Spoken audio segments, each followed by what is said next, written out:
अतिमनोहरं सर्वसुन्दरं तिलकलक्षणं चञ्चलेक्षणं विबुधवन्दितं स्वामिनाथ ते वपुरिहास्तु नो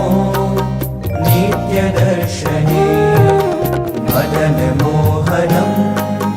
प्रेमदोहनं नयनगोचरं भक्तसञ्चरं